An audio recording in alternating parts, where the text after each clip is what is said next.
buttons here to mute myself or make any unintended changes to the system.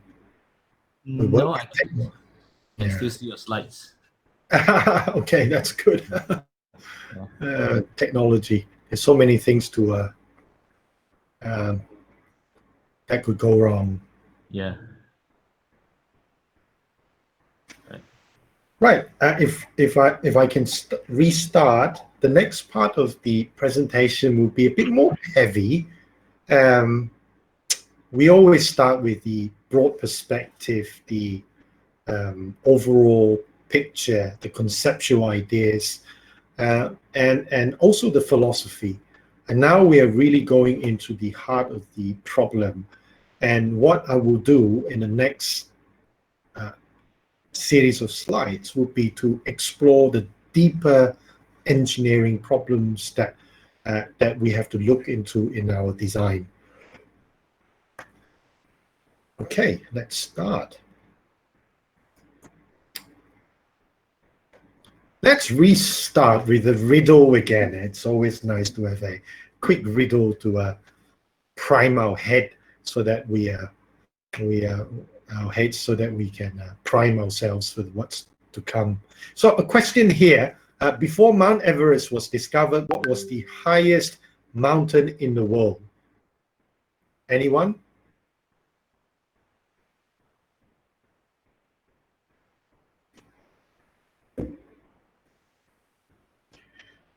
Or you can Google it, I'm sure. Mount Kinabalu, perhaps? Mount Kinabalu.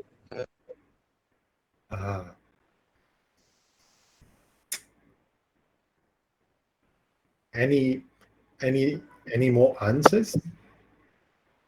It's still Mount Everest.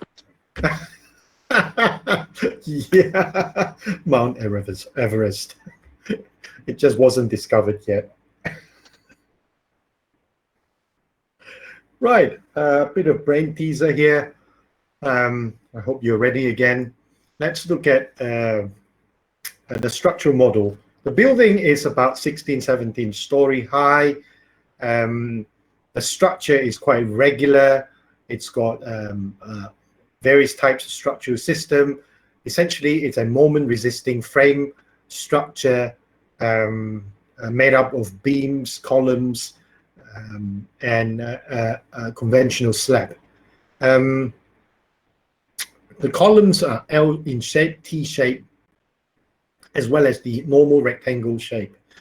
It's been optimized to have a very good structural support systems, and we've sort of looked at the model, and we've looked at the forces, and also come up. What you see on the screen is actually a computer simulated model. We use Tekla Structural Designer, and this is just one of the angles that we have chosen to demonstrate. The 3D models, they are generally a very rigid frame system. Now, you'll be familiar with this if you can divide the major forces of this building into axial, shear, and moment. You find that the forces, what you see in colors, they are representative of the quantum or the magnitude of the respective forces. Here on the outer left side, you find a collection. They are cumulative axial loads coming down. As you get to the near base situation, you find most of the axial load accumulated from the height of the building, and then the same is repeated for shear. You get all the shear, and you get moment. Of course, these are just simplified demonstration of the forces. We've not looked at torsion. Torsion is not dominant for a structure like this. You get accidental torsion if you are looking at earthquake. Earthquake has an accidental torsion, but generally, if the structure that we have here has a direct load path. And this is what we like as engineers, is we like the structure to have direct load path. We don't like load shedding. We don't like transfer systems because it messes up with our structural grid. It also creates weak areas in the building. We don't like that. We like to have regular, boring grid. Engineers love that. So we've gently retained that characteristic here in this project, in this building, by ensuring that we do not have a break floor, or we limit the break floor. Why is it important? Is that we need, as you heard just now, we need to have a top-down. We've collected all the loads. The load has to go somewhere. In this case, it goes to the foundation. And you see all the loads shown, the foundation plan being shown here. You see all sorts of ball pile locations as well as columns. You have a lift pit here. And you have all sorts of pile caps as well. In this, the next slide, we'll be looking at generally 3 examples here. Example 1 is a 1 pile system. It's a ball pile 600 millimeter in diameter. And we have a 2 pile system here for an L column. For example 2, example 3, we'll be looking at a 3 pile combo and also an L-shaped column. So 3 examples, a good cross-section of the building. And you can also see on your top left-hand corner a little directory. And this goes back to the mother of all design chart. This is the little screen grab of the flow chart that I showed you, the Eurocode flow chart. So red means I'm looking at the action, and this part looks at the geometrical data, which is the geometry of the building. So I'm examining two aspects in this slide. So you see variety of considerations as I progress through the slides. They look at different aspects of the Eurocode. So it's a little corner of your eye kind of image to keep you grounded on what we're really talking about in this presentation. So the next one, we look at the Eurocode 1990 load combinations. You find a lot of great characters here. Essentially, we look at this little bit, 6.10. This is the cream of all the loads. We have a summation of the permanent loads represented by G and the partial safety factor, and then we add that to the pre-stressing. We generally don't use this unless you have pre-stressing components in your structure, and then we add that to your live load, your variable actions. In Eurocode, we don't call it live load, we call it variable actions. It's represented by Q, and then we have a summation. This is called a combination. Well, the plus sign means to combine with. The summation sign is the combined effect. So the last part of this equation examine the effects, basically the variable forces that you think would come to the structure that you are looking at. If it's a bridge, you'll probably be looking at traffic load as your variable load. If you are in a building like this example, you'll be looking at perhaps a seismic load as your combined load. So we have G, which is the permanent action, GK being the characteristic permanent action, QK would be the characteristic variable action. The gamma will be the partial safety factor for each of them. And then you have the psi, and the psi represent the factor for the combination of variable action. Factor really depends on the nature of the action. Seismic will have a lot of factors. They may not even be a factor. They could be, well, they are all factors, but whether they're empirically driven or investigated through ground investigation. Right, we are going to skip all the structural analysis because we're looking at just the foundation, except to say that, you know, if you've done structural analysis, you would be familiar with moment envelopes, shear envelopes, and all these envelopes were determined using a process of applying load cases into your structure. Not structure yet, but I mean, to determine the forces that comes on the structure, you would put in a series of checks, load cases checks, and you would compute them accordingly before you arrive at what we call a moment envelope, shear envelopes, and all that. What you can see on your left-hand side are the combinations of loads. For envelope 1, we have 43 load cases. Envelope 2, we have 44 load cases. That's a lot of load cases to consider. Certainly more than what a person can do manually. For this kind of problems, we need software to help us.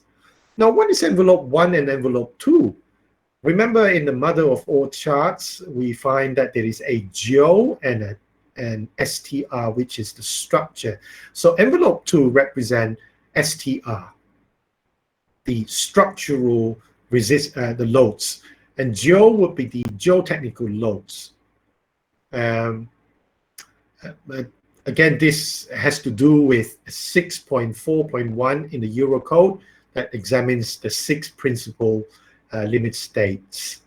So here in this example, we're only looking at envelope 1, which is the geo loads, envelope 2, the STR loads. Equilibrium, we're going to talk a little bit about it. We're also going to touch a little bit about FAT, the fatigue failure, but not too much. Right, in the next slide, we're going to, well, here we are. We have the 3 examples that I quoted just now, example 1, example 2, and example 3. They are divided into envelope 1, which represent the geo loads, envelope 2, the STR loads. I've got a little diagram here to just to give you a feel of the orientation. You know, F would be the force, vector force, and the M would be the moment along the 3 axis. Now, even with 3 examples here, we won't be able to examine all of them. We have to cherry pick. Here, I've done that for you. I've cherry picked example 3 for us to sort of examine. It's way too strenuous if we have to look at all 3 examples. So I've narrowed it down even more by looking at just example 3.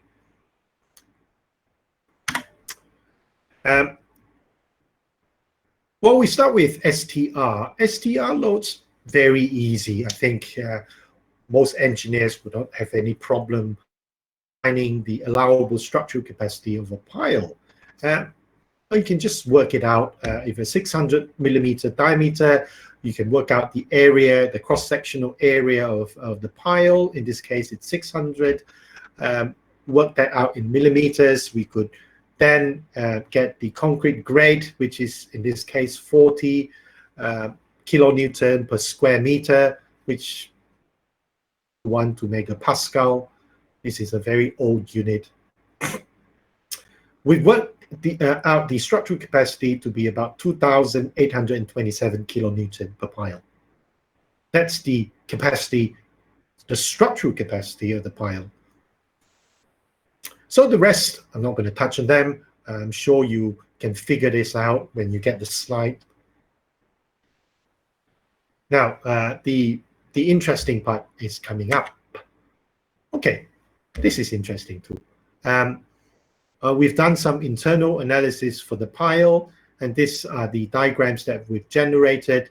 On your far left, represent the displacement, the maximum allowable displacement before the pile collapses. Displacement again is more of a, it's both ULS and SLS. Here it's ULS because they define the outer limits of displacement for the pile. It's about, we've sort of did it for about 18 meters deep. But as you can see later on in the slides, that the ultimate termination length is about 13 to 15 meters. So we won't go as far back as 18. In the middle diagram, we see the shear force. These are the envelope values. Again, they represent the maximum values. And then on the far right, the bending moment. Again, this looks at the structural strength of the pile alone. And it's unrestrained. So in this case, the pile is unrestrained. The load is applied at the top. It's restrained here, but not the side. There's no lateral restraint. So when you apply that load, if it displaces more than 1.2, you're in trouble. Right, passing this, let's go to the soil investigation. This is the geotechnical profile. The building that we sort of identified for this example is block 01, which is this block on the plan. Now we've sort of correlated this to the SI that we have received, the soil investigation report. And what we find is borehole PH1/2. We've sort of selected this because this is our reference borehole for our geotechnical design for example 3. If you remember, out of 3 examples, we've narrowed it down to just example 3. And of the example, because we've chosen example 3, we got to look at this borehole as our reference. But is that enough as geotechnical engineers? Are we just looking at one borehole for that particular geotechnical design? Well, it's a bit risky if we just look at one reference borehole. We like to do more. In this case, there are altogether 16 boreholes here. We could actually run a numerical analysis to try and predict what would be the worst case scenario. Would we be using a borehole nearest to the spot we're designing, the geotechnical aspect of the design, or would we be exploring the cumulative worst case scenario? That's a decision of the geotechnical engineer. I can't really give you an answer to that. It's really up to the designer. In this case, we found that borehole PH1/2 represent the worst case. We've identified it using what we call a multi-mode investigation. We've just cut along all the nodes and intersecting all the boreholes that we've done, and then sort of correlated the worst case scenario. You can see in this in the next diagram how we did the correlation. From here, we move to this slide here, example 3, and we have this correlation, this line here. It cuts across from here, this borehole, second borehole, and third borehole. So borehole PH1/2 will be our reference borehole for example 3. Any questions so far? Is it too much, too heavy?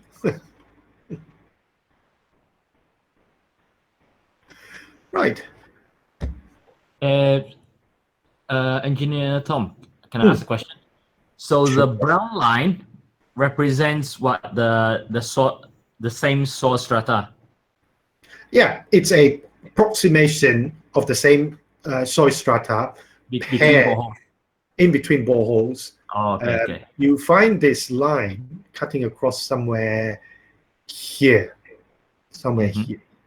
Yeah. Yep. Good point. Good question. If you look at this artist illustration of the subsoil profile, these two I've not had a chance to talk about them.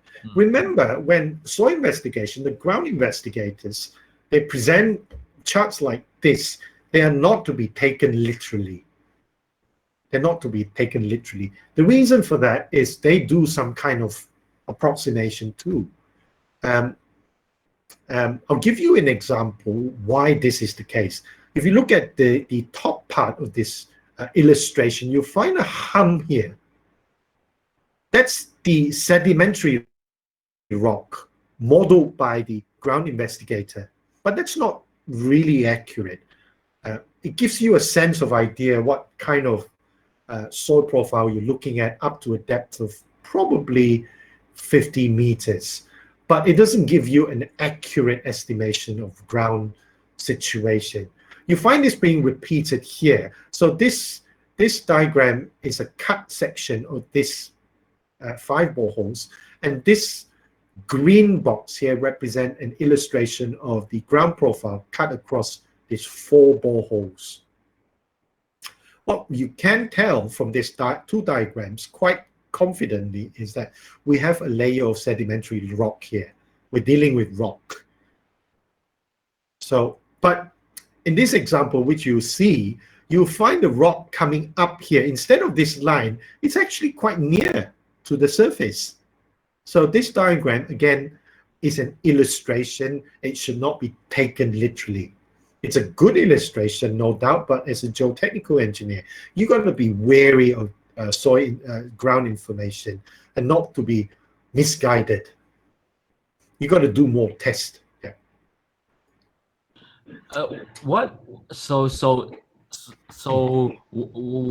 If borehole pH 1/2. So if the rock formation is higher up, how did they come up with this shape then? From their computer modeling, or no? They do a cross section. They even out the curve. Oh, right. Okay. No geotechnical profile is as smooth as this. They're not like this in real world. No. I know this. It's smoothing, the smoothing effect. It looks more like a mathematical approximation. Yeah. In the real world, there's a disconnect between our optimized world, optimized mathematical model that has all the edges smoothened out. Yes. And in the real world, it doesn't respect that. Yeah. No. Yeah. Okay. Thank you. Yeah. Right. Moving on. Let's go and just look at borehole pH 1/2. For example 3. I don't know if you can see this too clearly, but this is actually the same page broken into 2 parts. To your left is the top of the page, and to your right is the bottom of the page, with a slight overlap. You find that the ground is quite solid. Yeah, it starts off at ground level, having, a fairly normal SPT, and then there's a sharp drop, and this drop consistently drops below 50 SPTN, and then it goes even beyond that. It goes to 90 and 200, below 200, somewhere 13 meters below, you'll be hitting some sand. It's reported as silty fine sand, but we've done some recovery here. We've done some RQD analysis that we've looked at the rock quality designation, and we found that at this clearly about 13 downwards, we are looking at rocks, sedimentary rocks that has a RQD value of above 70, above 60 RQD. So we're looking at very high quality, non-fractured rock, sedimentary rock. So we're immediately, what you can know is you've got the undrained strength here, 34, and then it drops to 18 undrained, and then you have other classifications here, and the water table is also described here. It should not be like, for an experienced geotechnical engineer, never read a bore log in isolation. Always correlate, look at other evidence, other bore logs, triangulate, and try and piece the storyline together, because a bore log is a keyhole for geotechnical engineers to look at what's underneath, what's invisible to our naked eye. and try and make sense of it.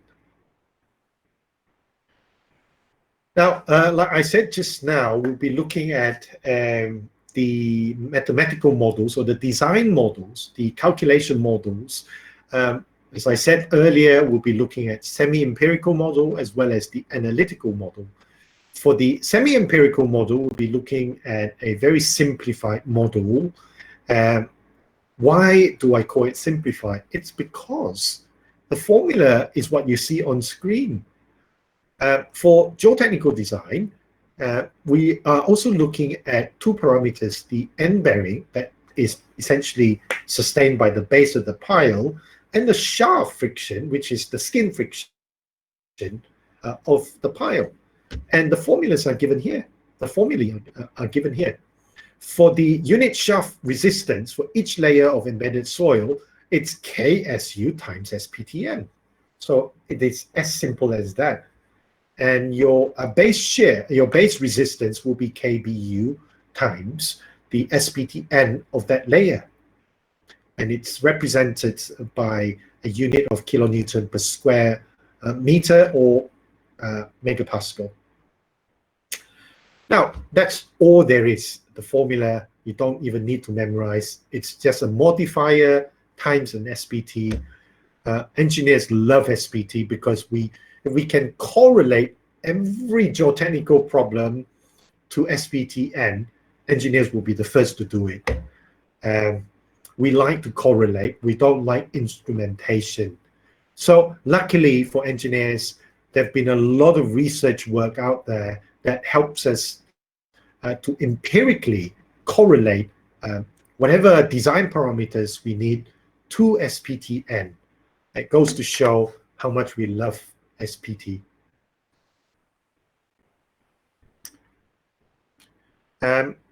Right, let's go on.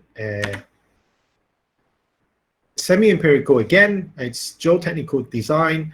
Here, just taking off from the last slide, we look at the same thing, KSU and KBU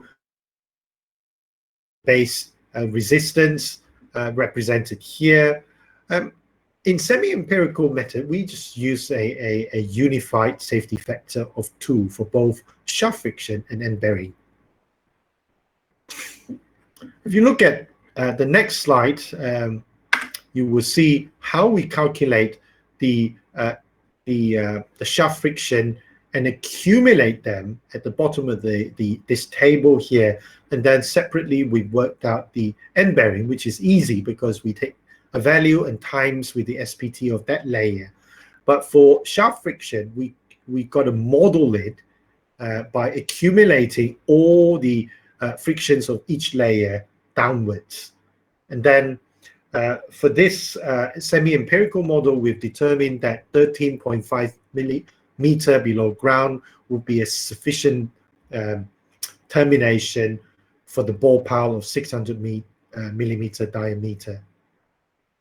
For 13.5, we are able to achieve about 3,766.1 kilonewton, but we've sort of set a curtailment there. We say we have to halve that because the shaft friction may not be reliable, so we divide that by 2, and we get an allowable friction of 1,883.1. This judgment here, again, why you do this is really an engineer's judgment. And in this case, my judgment is that we have to divide it by half. We've put 2 there, like I said earlier, we divided. That's why we use a division of 2. Likewise, we have the ultimate end bearing of about 565.5. We divide that by 2. We arrive at 282.7 kilonewton for the end bearing. So we achieve the total geotechnical capacity of 2,165 kilonewton for each pile. And the pile termination depth is 13.5 meters. So that's it for semi-empirical method. So it's very easy, straightforward. Engineers love it. Now let's look at a more complicated model. analytical model. And this model requires a lot of analysis. And for this analytical model, we have Boolean's method. Like I said earlier, you can use Meyerhof. There are various other methods in the system that you could use. I chose Boolean 1973 instead of perhaps the more traditional Terzaghi model. It's really down to preference. And you see towards the end of my presentation, the comparison between the two models, semi-empirical compared with analytical model. And you can see graphically how they differ. Now, for analytical model, we again have the same thing. We have to reduce the problem into shaft friction as well as base resistance. For shaft resistance, we have QS. QS for clay is expressed by this formula, and for sand it's expressed slightly different with a slightly different modifier of effective stress at rest. The zero means at rest. AS means the cross section of the pile, and then you have what we call the coefficient of earth pressure, and this is largely dependent, the beta, largely dependent on the relative density of soil of each layer. You're going to have to calculate them. So it's a very lengthy iterative process, just like semi-empirical method, except that we don't have a unifying SPT to multiply. We're going to work a lot of things out, particularly geotechnical parameters like the using the Jackie's formula for the overburden pressure, the coefficient for overburden pressure, and then you're going to have to work out the internal angle or soil pile friction angle. It's given by this formula, and then you've got to work out the internal friction in terms of effective stress, and then you're going to know some guidance for loose sand. It's given at 1, dense sand, incompressible layer 2.0. Again, all this can be easily worked out if you've done your ground investigation well. Now, remember the slide that examines it's always good to envision the outcome, start with the end in mind. So I think the value can be exercised here. Look at all these ground parameters. We're going to be active right at the beginning by telling the ground investigators all the information that we require him to investigate. Otherwise, we won't be able to determine them using instruments, using very good sound modeling and sampling. If we don't have all these parameters, we'll be working again using empirical correlations. The problem is if you go to analytical model, yet you use a lot of empirical correlation, it defeats the purpose of having this analytical model in the first place. The reason why you want to analyze each layer is to look at the parameters, the geotechnical parameters important to that model, to get a sense of what kind of design would be produced from this model. Now, if you use all the correlations in analytical model, it defeats the purpose. So got to think through this when you are evaluating what models you want to choose for your geotechnical design. Base resistance, we've looked at the shaft resistance, and for base resistance, we have this. Again, each for clay and another one for sand. They are very unique because of the type of consideration. For clay, you look at the shear strength, and then for the sand, you'll be looking at the effective stress of the sand. You can always for the NC, that's the Skempton bearing capacity factor. You could determine it from a chart. It's a Skempton bearing capacity chart. It's again, it's a correlation, but it's a very good correlation chart. So with pile base resistance, you can work out each layer. Well, pile resistance, you don't need to. You just have to find the final layer and work out the QB for that layer. That's all. shaft resistance is a cumulative process, iterative and cumulative. Now, same exercise like in the semi-empirical method, you will work out the friction, the shaft friction for each layer. Remember your parameter, try and use effective stress, because if it's a sand, you want to use effective stress, effective internal angle and effective stress. With this model, we've discovered that we would need about 15.5 meters of pile depth for 600 millimeter pile depth in order to produce the kind of shaft friction that we require, 3007. There's a bit of a back and forth here, but what I'm explaining here is to bypass the back and forth and to tell you the end result. The end result, we wanted 3,700 for shaft friction. So we've sort of worked out this iterative process and discovered that we have to get to a depth of 15.5 to achieve this shaft friction. Now, the base modeling, the QB modeling, will be very complex. I'll give you the slides for this, but I will not go through them, except to say that there are steps, 6 steps involved in determining the QB. There's a lot of analysis that goes behind these steps, and you'll be able to appreciate once you receive the slides.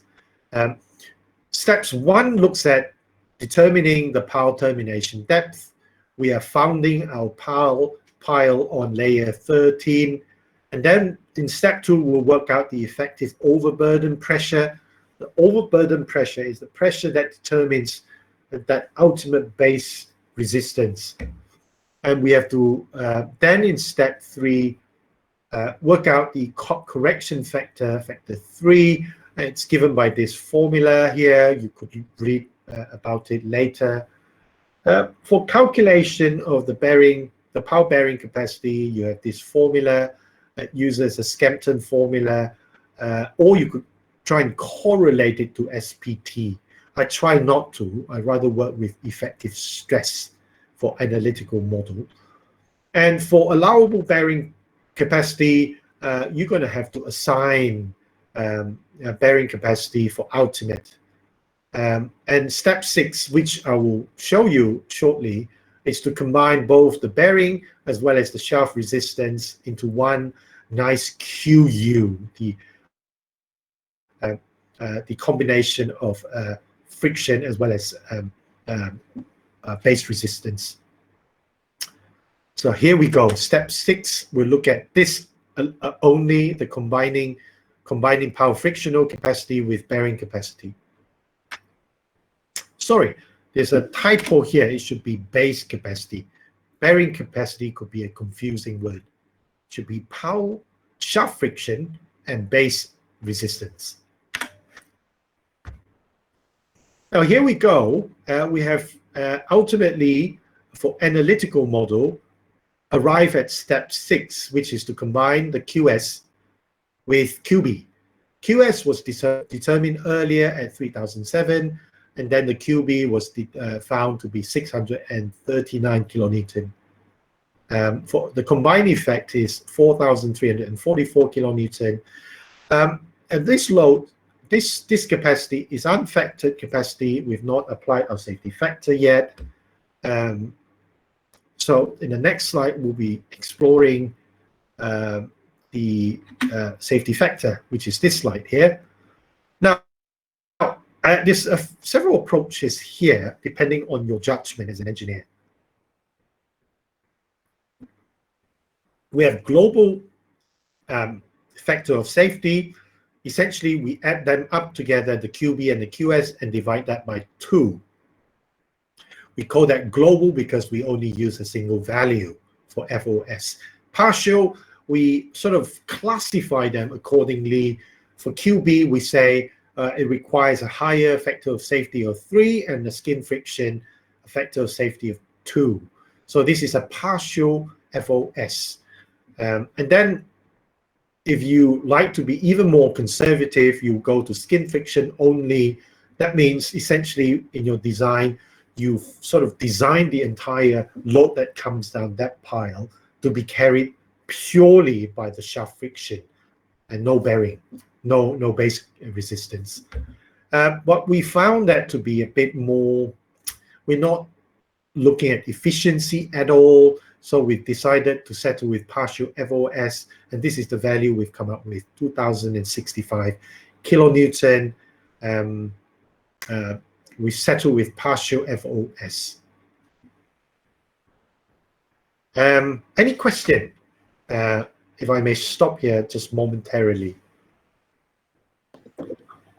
Yep, students, any questions? This is very, very applicable to when you go out to the industry to work, okay? You have to make judgment like this as well. I can recall my time when I was in the industry. Actually, Engineer Tom, could you explain just very quickly maybe, normally what dictates or what governs the choice of the factor of safety that you use normally? Because normally last time when I was doing it, normally the choices that my choice were normally governed by what the geotechnical engineer tells me. Rather than at my own decision. So because I'm not a geotechnical engineer by trade. To be a geotechnical engineer, you got to be very, everything comes down to foundation. Therefore, everything we have to deal with the soil, and you got to have at least some knowledge of geotechnical engineering. The choice between safety factors is really down to level of confidence of the engineer, and it's also down to experience. No one can tell us what to use. We're gonna have to make that decision based on experience and a sense of knowing that area. The reason why we chose Q3 for base resistance and 2 for skin friction is because we feel this is a more middle approach. If we just divide by 2, again, we find that to be a bit optimistic. In most of my foundation design, we generally use partial factor of safety because it's an in between 2 extremes. It's like the middle ground, right? Not in research, you will call this a moderating factor of safety. It moderates between 2 extremes. There are cases where I would rely purely on skin friction, particularly where there is rock socketing involved, and the rock socketing is founded on rock that is fractured, highly fractured, but you can't go down anymore. Now, my decision then would be to just look at skin friction and not rely anything on the bearing. Now, the other considerations would be, if you look at the depth of the pile, the deeper is the pile, the less effective it is to transfer axial load to the base. With this considered, I would generally ignore the base resistance if the piles had to go to, say, 20 meters. We're looking at K-zone design. For those, we generally look at skin friction as the only capacity resisting the load above. There are also other considerations, whether you're working with sand or clay. You also be thinking about whether it's a driven pile, spun pile, bore pile system, K-zone. Those are categories of piles that would have its own unique set of factor of safety. So there's a lot of considerations here. I've not discussed it here per se, but you begin to see the complexity as soon as you examine a different site with vastly different geotechnical characteristics. So in this example, Don't apply this into your projects. And when you go into the industry, or if you're doing a research, don't immediately apply 3 and 2 here. Look at the condition. Is there rock socketing involved? How deep is the foundation? How about the adjacent land? Are there constraints there, unknowns or uncertainties? Also look at your future development plan. If there's a new block coming up, what kind of development will be coming up? Would there be disruptions to your foundation? Or this will be interplayed in the decision of your factor of safety. Remember, factor of safety is about making an allowance for uncertainty, for risks, for unknowns. Whatever knowns and certain must be excluded from the safety of factor of safety. So don't try, and there are engineers out there who would know an uncertainty. Like, I know there's seismic, but never mind that.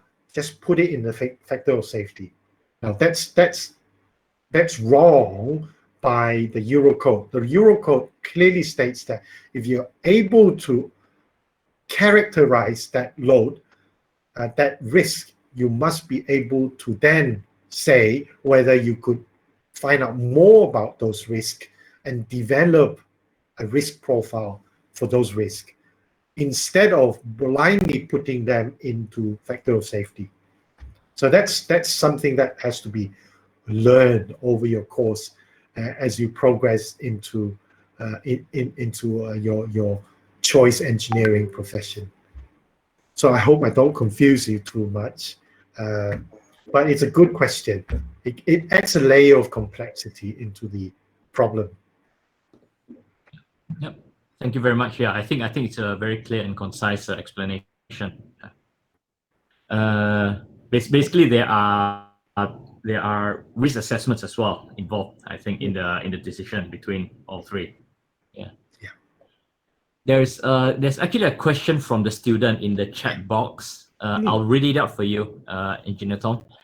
So Anand is asking, are these equations only applicable type foundations, or are there other versions of these equations for other type of foundations? Yeah, good question. I was hoping someone would ask me that. And it's good. Our class is paying attention clearly. Well, we use different foundations, different models for different types of piles, for different types of foundation system. If you have a strip footing, you'll be looking at a different model. If you are having, say, a driven pile solution, you'll be looking at a slightly different calibrated formula model. The choice is really up to you, and you're gonna, as an engineer, will be challenged with a decision such as this. Oh, I've got so many models here. Which one do I use? Oh, there's just not enough guidance in the literature. And actually, there is. If you look at the literature, you will find a lot of models being put up, perhaps more so if you're doing a master's degree or even a doctoral degree in this, you will begin to see which would be the general dominant models that is used for, say, driven piles or strip foundation or simple pad footing. Pad footing, sometimes people would generally use Mayer-Hoff method, because for shallow foundation, they found Mayer-Hoff to be most representative. This is where research comes in, because research will use numerical models, finite element, to understand the strengths and weaknesses of each models, to understand ultimately movement criteria, the settlement. All piles will settle at what load, and what are the characteristics of settlement. So essentially, it's settlement driven. Foundation is all about settlement driven. The reason, as you also find out later in the presentation, we always design the structural capacity of the pile to be much higher than the geotechnical capacity. We will never let the pile fail or the footing fail. We don't like structural failure. We contain the geotechnical failure, but we always put the structural capacity to be much higher than the geotechnical capacity. So in that sense, we allow the structure to settle only if it exceeds a certain capacity threshold. So again, modeling, that's why we call it models. They are models of the real world situation. We're trying to understand, is analytical model representative for ball pile? Is semi-empirical method suitable for driven piles? There is no clear guidelines. It really depends on our geotechnical site, characteristics of the site, your experience as an engineer. You're gonna have to go to a design office to slowly get yourself entrenched in the design of foundation, guided by a professional engineer. If you like to be a geotechnical engineer, that is. Long answer, I know, but I hope it does some way to answer your question. Thank you.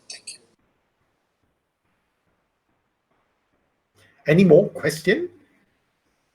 It gets very interesting in the next few slides, because you begin to see the two models being played up.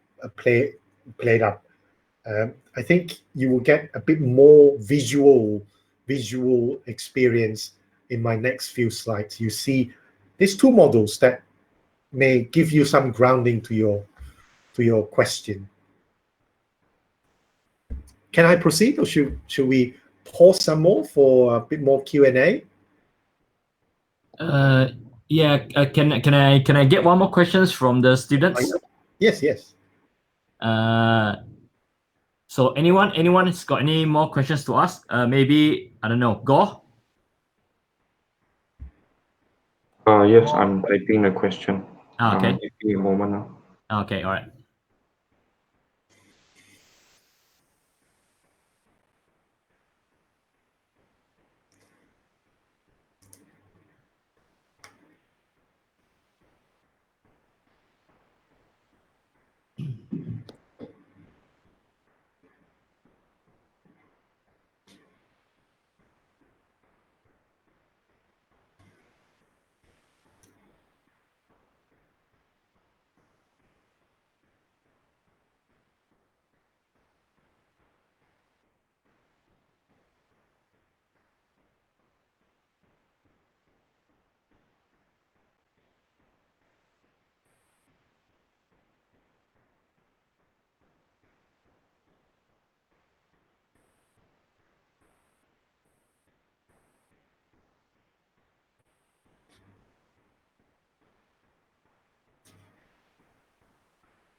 Okay, I think Goh shared his question in the chat box.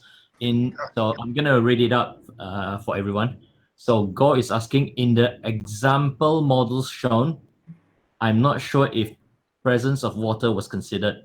Say if we plan to construct a deep pile into soil under water bodies, so yeah, piling into waters, what are the extra consideration? Hang on, let me bring my control the slide. So, good question. Drain condition and undrained condition. That's your question, right? You will see that in this example, you will find that the drain condition and the undrained condition will be very similar. But I hope there's an understanding, and you've learned this in geotechnical engineering. What is the drain condition in sand and undrained condition in sand? The reason why, let's try and phrase this. Now, in a drain condition, you would look at the long-term performance of the sand, because as water is squeezed out slowly by the structure, as in a building, not a highway. Highway, you would perhaps look at the residual stresses, residual as well as the residual stress, as well as the residual angle of friction of sand. That's because you have cyclic loading. Yeah, rapid. Sand is unique because if you load it slowly, you get to the effective stresses quickly. There's a curve that you can draw. But for undrained condition in sand, you will only look at it if you are looking at situations of fatigue, cyclic loading, or seismic situation. You know, sand, when you step on it very quickly, it will start to bleed. If you've been to the beach, you'll find this phenomena fantastic. It will give you a lot of elucidation to your lab activities. Go to the sand and step on sand rapidly with your 2 feet. You'll find it will bleed up water. That's how it is. So in a cyclic condition or earthquake condition, you will get drain condition. So in those situations, perhaps you would want to look at the drain parameters. Sorry, undrained condition.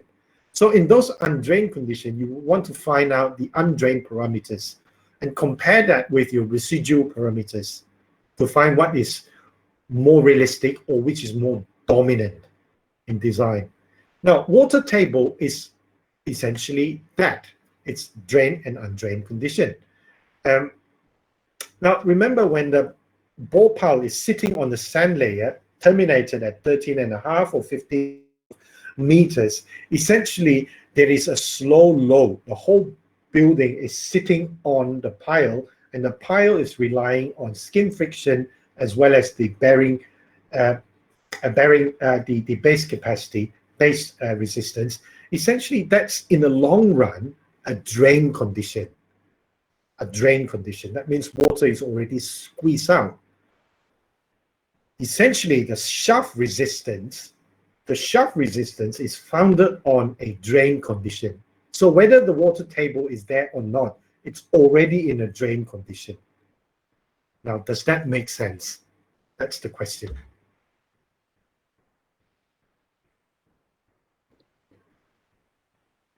So, yeah, Go, sorry, yeah. Go, was that what you were asking? Yeah, I'll try to digest it in a while. Yeah, that's a good and long explanation. I appreciate it. Thank you, IRCOM. Yeah, you're welcome. I think it's a good question. In soil mechanics, we only look at drain and undrained for sand. Sand is quite simple. You know, it's drain or undrained, effective residual, overburden stress. Those are things that you have to look at. But when you come to ball pile on sand, you essentially be examining either residual or effective in a drain condition. But you will find out in my next slide that there is little difference between drain and undrained condition. This is not from calculation, but from literature.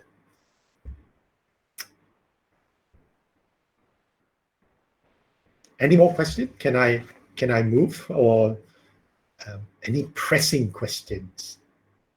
It's okay. I think you can proceed. If there are any questions, maybe we leave it till the end. Yeah, sure, sure.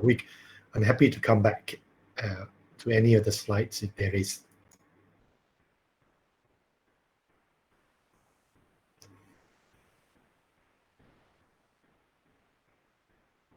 Now, this is a slide that looks at a Palo Ultimate Geotechnical. Okay, yeah, right. We've determined that 2065 in an analytical model using Boolean's method to be 2065 kilonewton.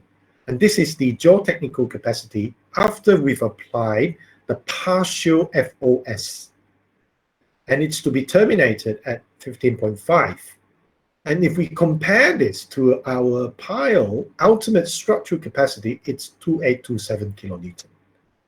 So you see that geotechnically, it will fail before the structure of the pile will fail. So we like this kind of design. We have at least 10% headroom between the geotechnical capacity and the structural capacity. Both of these capacities are factored loads. They're factored capacities. Yeah. One is a geo load combination, STR. Sorry, one is more on the geotechnical, the other one is the structural of the pile. So now what we do is we compare this with the geo load combination and STR load combination that we calculated in the start of the presentation just now. So that's what we'll do. Let's look at, this is the output summary. Let's look at the models now. Let's look at the first column looks at the foundation load source, and then your power capacity, the foundation for 3-power combo, and then the check set status. LF represent the least favorable.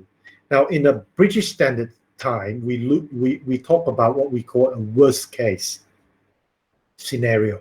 But in Eurocode, we've generally sidelined worst case for what we now call the least favorable. So LF would equate to the British days of worst case, essentially. So LF for geotechnical is, we've obtained this a geo worst case scenario to be a 4,203.9 kilonewton. Yeah, that's the total load that comes down. It's factored. And then we have two models that we've examined. We've got the analytical model as well as the semi-empirical model. Two models, each giving us different results for different depth. For analytical, we have a 2065. We got to multiply it by 3 because that's the power combo. And we look at semi-empirical, which is 2,165 times 3, we get a capacity of 6,495. Both these capacities are well above the loadings that come down, the axial load that comes down. So we're quite okay. For the structural capacity, we have the same situation. We have the STR load envelopes, and we compare that with the structural capacity. There's only one method of calculating the structural capacity, and we found the capacity to be 8,481. We've sort of said we want to reduce the capacity, and this is again an engineering judgment, a designer's judgment. We say we want to reduce it to about 2,000, and with that reduction, the 3-power combo will have a 6,000 kilonewton axial capacity, or 6 tons. Again, this is a designer's choice. It's based on sound judgment, sound rationale, and also experience. Do ask me again if you find it hard to see the connection between reducing 2827 to 2,000. I'll give you a much more elaborate answer later if you like. So we've set the stage. We say, well, the structural capacity, we set it to 2,000. That's all. It's easier also for the construction guys to deal with a very nice number compared to 2827. So the next slide is interesting because it sums up the entire analysis. The entire design comes down to this chart here. Right, you see two models being compared. Right here, you see the power cap and the load being applied, varieties of load. You've got horizontal load that we'll talk about this a bit later. The moment we find the moment and the lateral load to be very small, non-dominant. But we'll explore this risk later, the lateral as well as the moment loads. But essentially, when we design a bore pile, we design it for vertical carrying capacity, the axial capacity. So here, what we have is two models for shaft friction capacity, shaft frictional capacity. Model 1 looks at the semi-empirical model, and in model 1, we can achieve 2,165 kilonewton per pile by terminating the pile at a depth of 13.5 meters. And then for the analytical model, we have 15.5 meter depth to achieve 2,065 kilonewton per pile. The pile structural capacity is the same at 2,227, but of course we've reduced this to 2,000 kilonewton per pile for simplicity. So there you have it, the contrast between the two models. Of course, if you use a numerical model using finite element, you will probably get a slightly different answer to these two models. Now, back to the question that someone asked just now, which model do we use? Well, if you're unsure, do more than one models. Do 3 models if you've got time. But remember, it's a very, very long process to get to this page. There's so much background calculation, so much geotechnical information to arrive at this stage. I think doing more than 2 or 3 would be very strenuous, particularly when you deal with the real-world systems.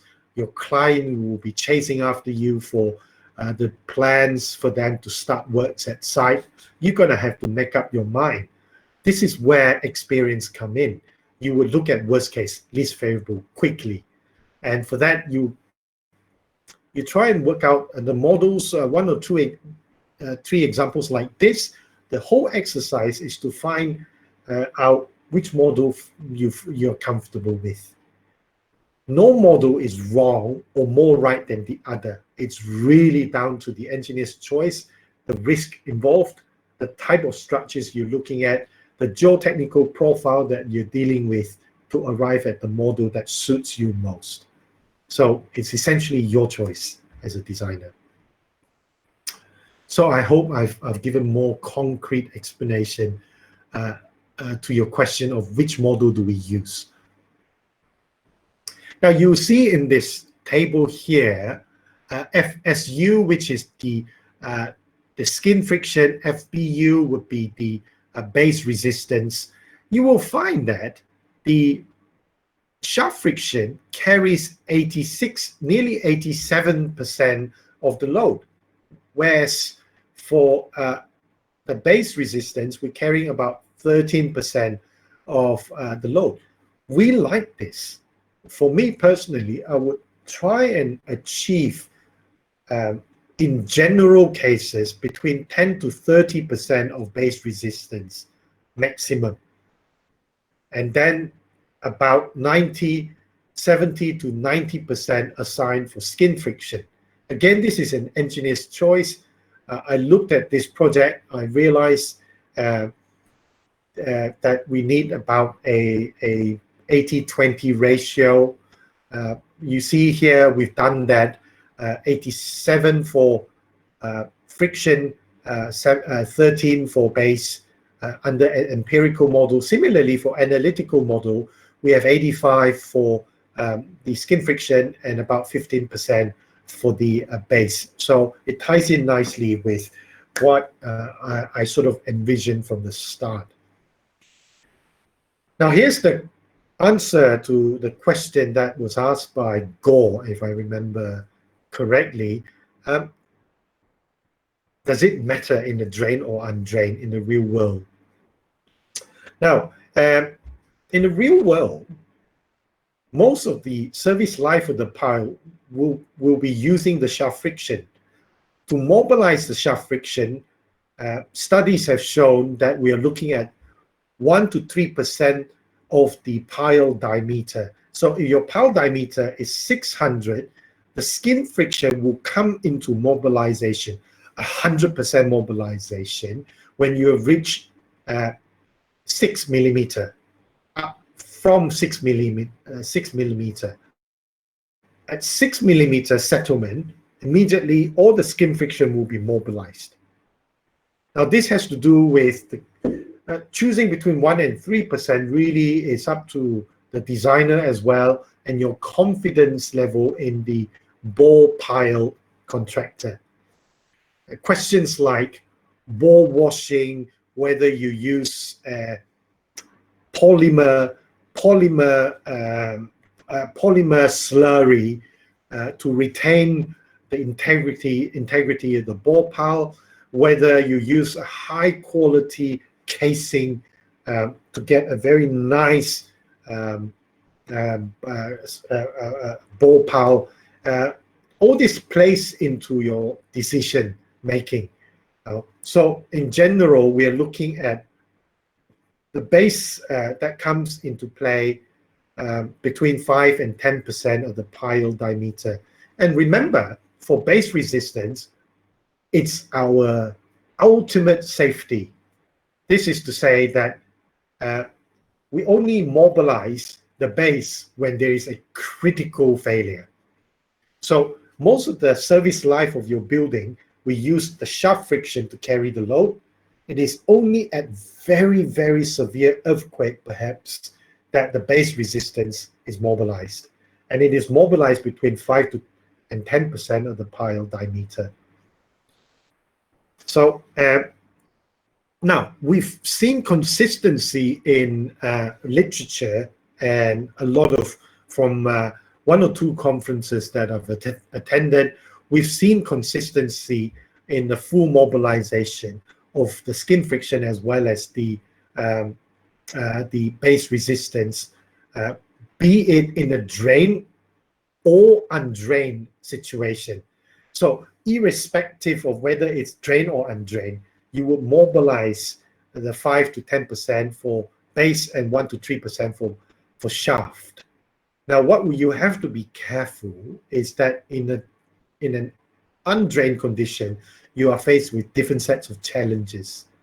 But that aside, you can safely say full mobilization is achieved. 5 to 10 for base, 1 to 3% for shaft. Yeah. So this is a very good summary for the entire presentation. Oh, okay. Let's do a capacity versus demand check. Let's do a quick check.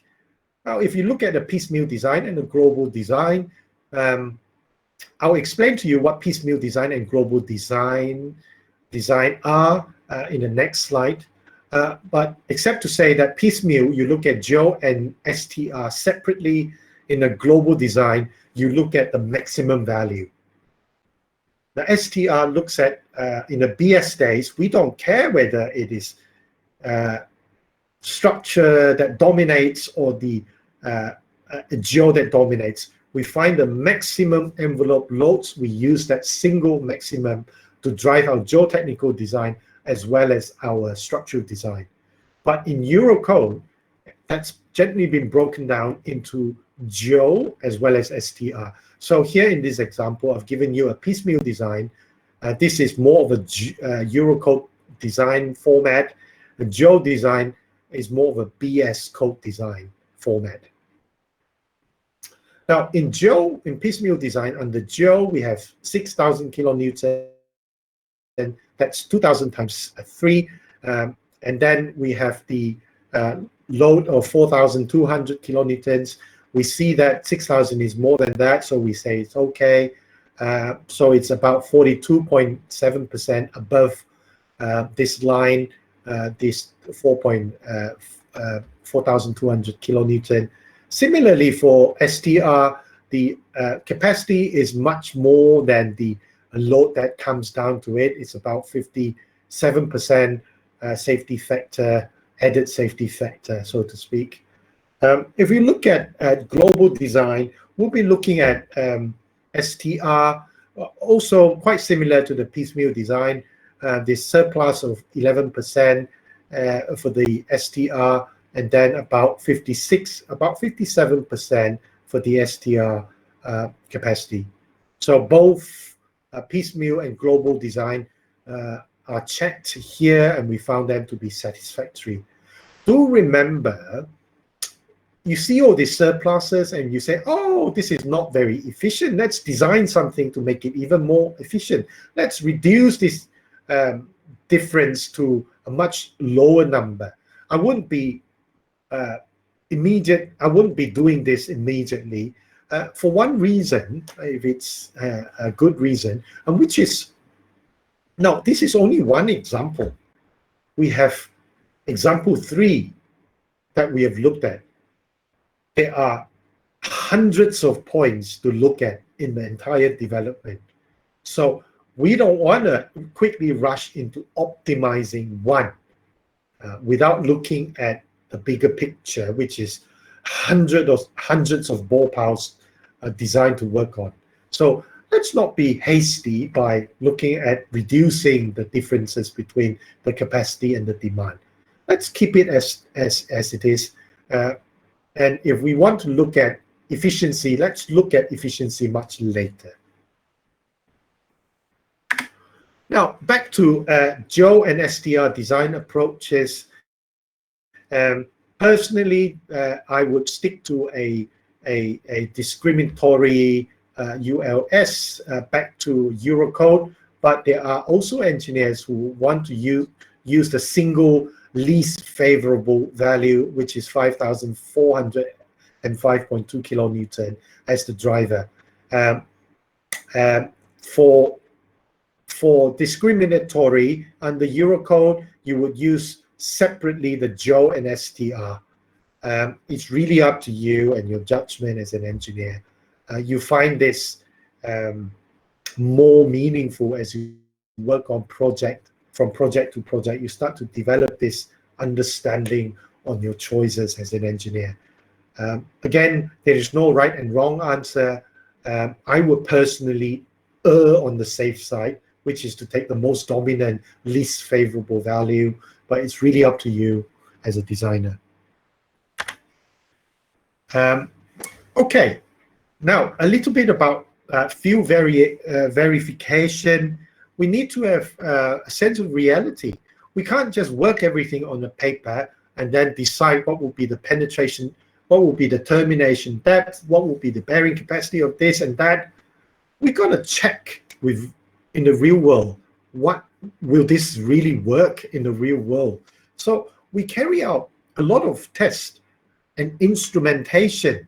We could measure the shear strain. We could use all sorts of sacrificial pile to test the design in the real world situation. In this example, I've just shown you the load test. But in between the design and the final load test, you could carry out simulations, real simulations using dummy piles or sacrificial piles with embedded instrumentation to understand the pile-soil interaction in the real world. And we can feedback to your design to inform your design which are the areas that you should look out for, which are the areas that you are safe and it's being qualified by the instrumentation that you have deployed at the site. So this slide really looks at just purely field verification. That's the final step. Now, static load test is one that finally says, well, we give you a sign-off to your design. We've tested it in the real world. Now, the problem arises if you don't pass the static load test. What do? You've got to question your design. You're going to start questioning what you've not considered in your design. What are the violations? What are the areas of weakness in your design that you should look at? Maybe you have to look at the models. Maybe you have to look at your geotechnical parameters. Maybe you have to look at your assignment of your factor of safety. So this is the kind of interplay that you would want to consider if something fails to work in the real world. Because, like I said right at the beginning of the presentation, you can only get it right one time before failure sets in. So it's important to test your system and to get a sense of reality. Right, let's move on. We have just 1 or 2 more slides to cover before we end this. Optimization and innovation. Now, as engineers, we always look at new ways of doing things to try and improve what we're doing here. Sorry, just getting a sip of water. So in ULS, we don't take too much chances with ULS. We let favorable design drives our design. Least favorable consideration to drive our design input.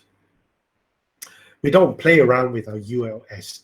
The area that we see has the most potential for innovation and optimization will be in SLS. Through instrumentation, load settlement feedback, we could look at models for improving movement, reducing settlement. That's the area that has to be looked at. I won't explore too much because this area, while we have done some work on, is really in the specialty area, innovation and optimization. So I'll leave this alone, except to say that you could use load settlement curve to optimize design. You could use instrumentation feedback that essentially undertake strain analysis in a real-world situation. What it means is we put a lot of strain gauges on the pile, and then we measure the strain under a load settlement and try and understand the behavior. And perhaps with those understanding, we could tweak the pile to achieve higher level of performance. That's what we call optimization. And under SLS, in a slide, I will also show to you an aspect of SLS that we do. The reason why I chose this to demonstrate to you, because it's done in one slide. The rest could take many slides to get to where we want to put the message across. So differential settlement at K0, this is the overburden pressure at rest due to elastic shortening of the pile. This is examined very quickly in the next slide before we end the presentation. Before we move on, there's something on innovation that perhaps I could share with you. We could look at real-time, like I mentioned, strain gauges can be real-time wireless communication devices that helps us understand at what stress strain is the pile undergoing. So if you've got little strain gauges installed in the pile, you could actually measure the real-time stress-strain relationship and also the pile-soil interaction. Now, this could help with research, it could help with your design, various ways. Now, the other point I like to make is that we could also use instrumentation to gauge earthquake early warning system. Earthquake is a dangerous action that we sometimes understand too little of, particularly liquefaction, pile-soil interaction. There's still a lot of discussion out in the academia as well as the industry. In the conferences that I've attended, there's still a lot of questions as to how do we have a better model to predict the earthquake? How do we have a system in place to understand when the earthquake will strike and what intensity and what location? So essentially, it's to protect life and to minimize damage. So this another area of innovation that could take place in our engineering discipline. Now, just a quick one, as I mentioned earlier. So we'll be looking at differential settlement by comparing the elastic shortening of different sizes of ball pile at the overburden pressure at rest. So we could use the Young's modulus of elasticity to measure the set stress strain and then we could determine the elastic shortening. Generally, we would use a 12 millimeter curtailment to say anything less than 12 millimeter differential settlement, that's fine. This is mostly on the structure of the pile. So essentially, it's only a quick check. It's not going to be most dominant because we have a geotechnical consideration in the design, which dominates design mostly, and not the structural.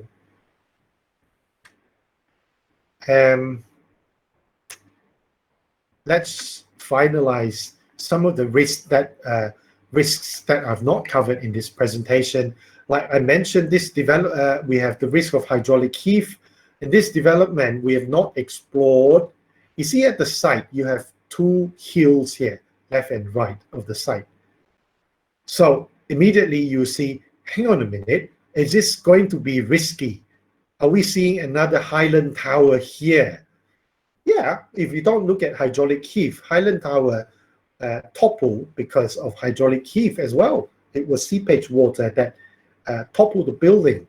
So here we're going to look at, we're not going to look at it, we're just going to declare the risk. It's looked at separately in my assessment of the hydraulic influence on these buildings here. Because you have a hill here, effectively you're going to deal with hydraulic heave risk. Hydraulic heave is to do with hydraulic gradient. When the gradient is steeper, the higher is the hydraulic forces, the hydraulic pressure on the piles. So situations like this, we could use record piles to deal with the lateral pressure that comes on the building foundation. So this is just a quick slide to show you the risk of hydraulic heave and what you can do. To know exactly if the risk is really dominant in your design, you're going to have to do a hydrological study. The underground water and the seepage water in particular. So loss of static equilibrium, we're going to look at the rock hum here. We know that there is below 15 meters, you're going to encounter a lot of rocks, sedimentary rock. But we're not worried about this here in this project because we are quite confident most of our recovery of the rocks, the sedimentary rocks, is above 75% RQD, which means we are looking at very high quality rocks, some of them 100% RQD. So RQD is just a measure of the quality of recovery of your rocks. You can find this through a table, RQD table. You can talk to your ground investigator for this, or you could even speak to your lecturer about RQD, how to determine RQD. It's an empirical measurement.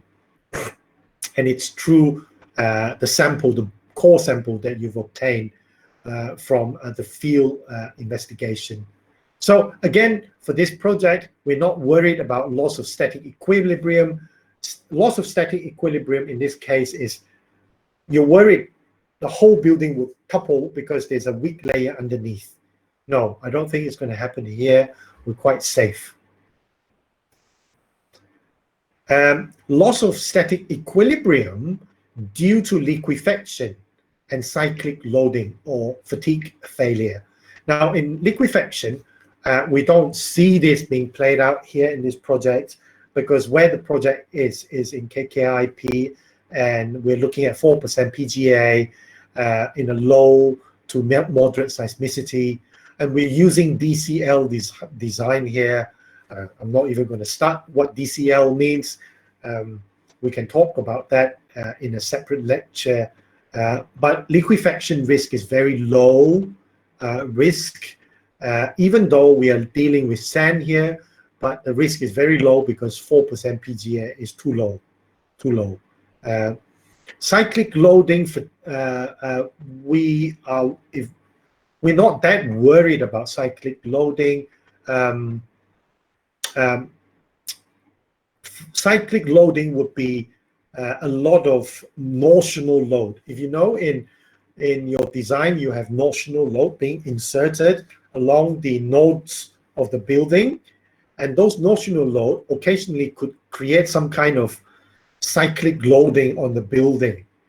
Particularly if you've got people doing gym, work from home kind of thing, people having all sorts of activities in their house, they have pets, they do gym at home. Those loads, dynamic loads, induce a lot of notional loads. Those notional loads could create motion to the structure, and it would create ground displacement. We've actually factored in the ground displacement. We say that the first top 1 meter of the ground is the sacrificial ground that would be ignored completely in design.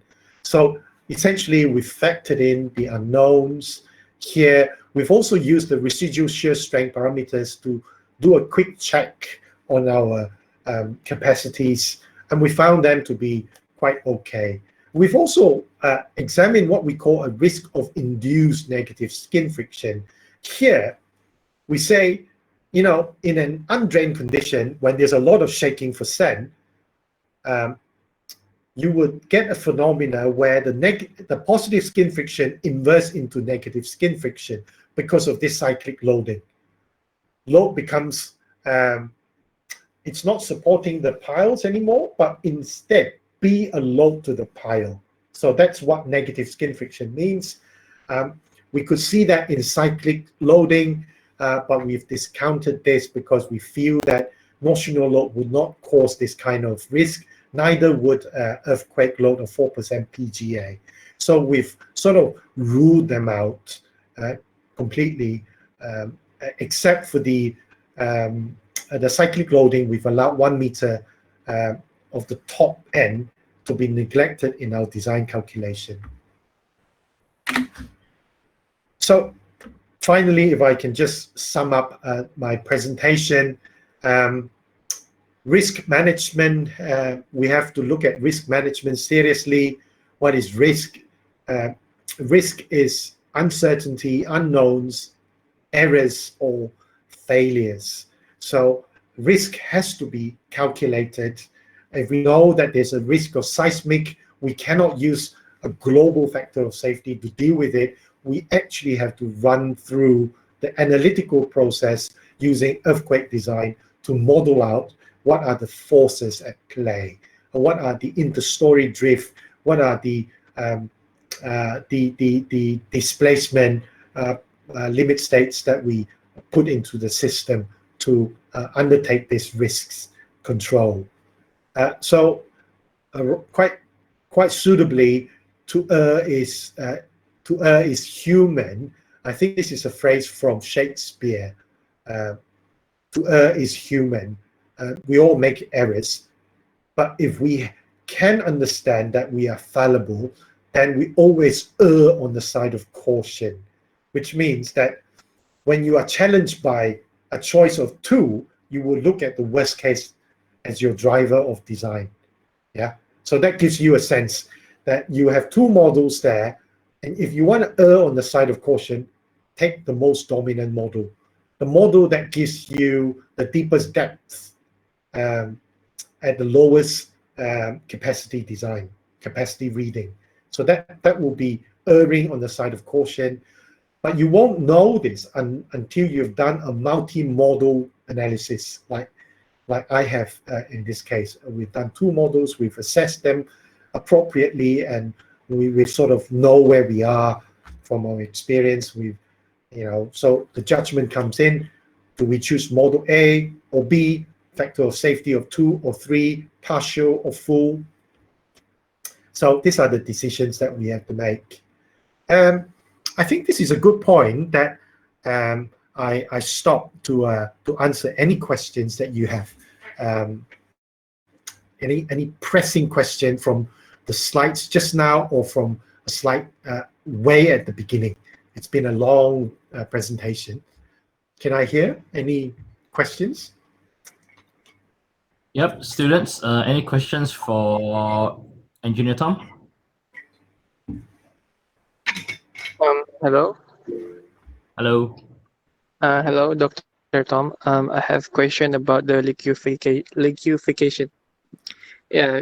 Earlier you said the KKIP zone has PGA4 of seismicity, and what if from the other zone that has higher PGA value? What is the prevention strategies or method that could be considered for designing? Good question. When a zone, this requires seismic knowledge to know how this 4% PGA arise. It's from instrumentation. We bury a lot of accelerogram, only 3 actually, the whole of West Coast.